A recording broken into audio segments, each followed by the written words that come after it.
La Russie ne devrait se voir offrir rien de ce qu'elle a pris à l'Ukraine s'il y a des négociations de paix.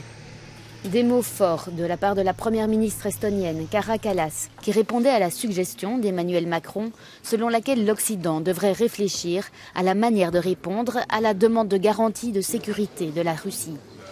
Les responsables ukrainiens ont depuis rejeté l'idée du président français.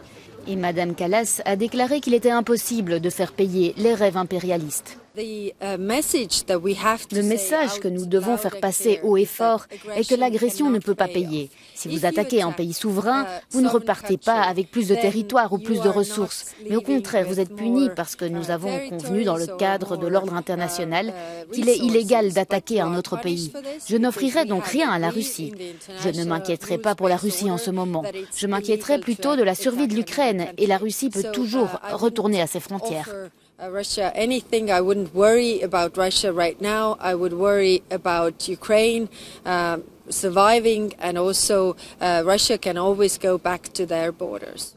La dirigeante estonienne s'est exprimée lors d'un sommet réunissant les dirigeants de l'Union européenne et des pays des Balkans occidentaux en Albanie mardi.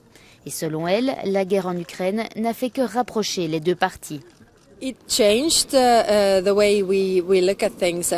La guerre a changé notre façon de voir les choses et je pense qu'elle nous a aussi rendus plus unis avec les pays des Balkans occidentaux parce qu'elle a fait ressortir les valeurs européennes que nous partageons et qui sont en jeu en Ukraine. Et la Russie a attaqué l'Ukraine parce qu'elle a des aspirations européennes. Donc ce n'est pas dans l'intérêt de l'Union européenne de laisser filer les différents pays.